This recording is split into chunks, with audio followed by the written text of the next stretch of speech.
Итак, давайте все-таки поговорим с вами о такой важной теме, как смерть. Смерть – это та вещь, которая пугает каждого из нас. Даже самого сильного, храброго и смелого. Даже такой с виду мощнейший, жесткий человек, естественно, боится смерти, потому что смерть – это конец всего. И потому его душа наполняется неким ужасом, который он не может выразить словами, а может только через прочувствование страха, дрожи, какого-то, я не знаю, тремора выразить в виде отфыркивания. Нет, я не буду в нее верить. Естественно, веришь ты в нее смерть, не веришь, она к нам придет каждому. Желаешь ты ее встретить у порога своего дома или наоборот готов прогонять каждый раз, как-то она не будет на это особо смотреть. И поэтому, дорогие друзья, первым фактом в вопросе смерти является ее принятие. Как бы это ни звучало, нужно принять всем сердцем, что жизнь все-таки конечна. Для верующего человека, для нас, естественно, есть успокоение в виде загробного мира. Но, извините меня, не каждый верит в загробный мир. Даже в Священном Писании говорится, кто уверовал в Господа и в день суда. Почему? Потому что в ангелов верить, там, в пророков верить, в книги, которые ты можешь пощупать, поверить, не так уж и сложно. Человек на самом деле очень легко во все верит. Но тяжелее всего он верит в Бога и в то, что Он его воскресит. И поэтому Всевышний Господь особый свой именно упор в этих священных текстах делает на то, чтобы человек мог поверить в судный час. То, что он не будет брошен в земле. То, что человек не будет превращен в очередной прах, который мы все с вами ежедневно топчем на улицах своего поселения и города.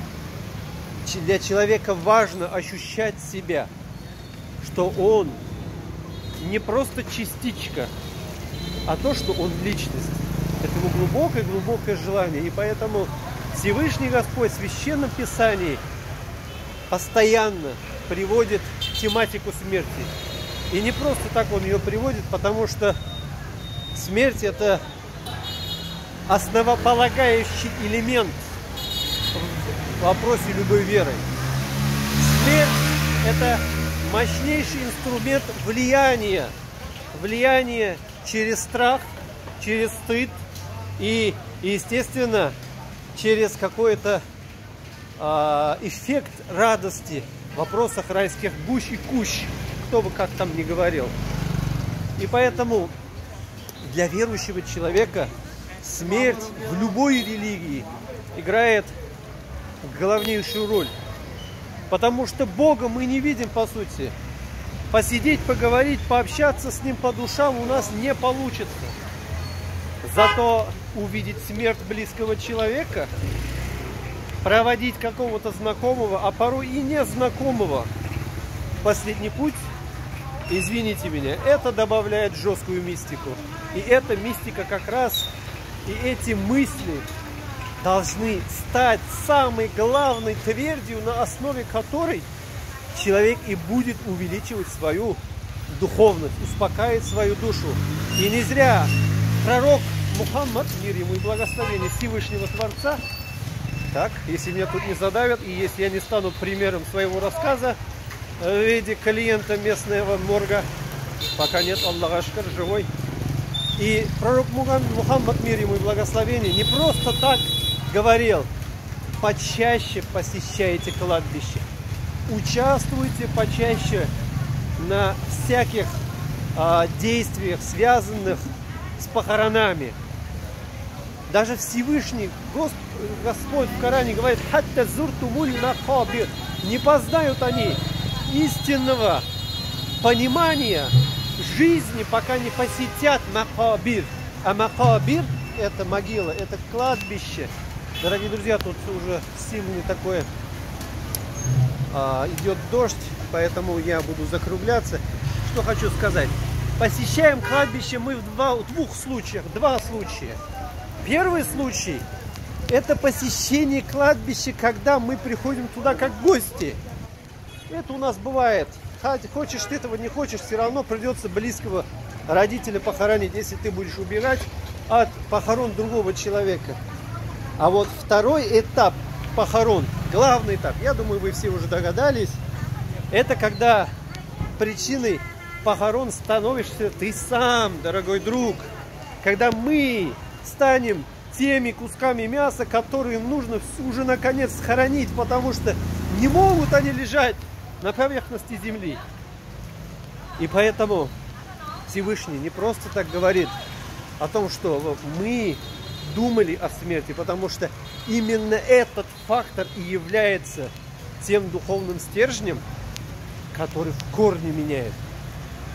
В корне меняет все наше отношение к жизни, нашу любовь к этому миру, наше сострадание по отношению к другим, наше желание жить, наше стремление познавать мир. Потому что мне часто пишут и говорят: Хазрат, а смысл того, чтобы стараться жить, если мы все умрем? Да, мы все умрем, это ничего не изменишь. Но именно постигание этого мира, постигание духовной стороны этого мира и, конечно же, с Божьей милостью потом попадание в вечную жизнь, это и дает нам повод хоть каким-то образом найти смысл в этой жизни, которого по сути нет. Все философы мира говорили об этом. Смысла нет. Говорят, очень интересная история была про парня, который поднимал с самого низа горы огромный камень на самый верх. Я уже не помню, как звали этого молодого человека. Это был греческий эпос, но очень интересный.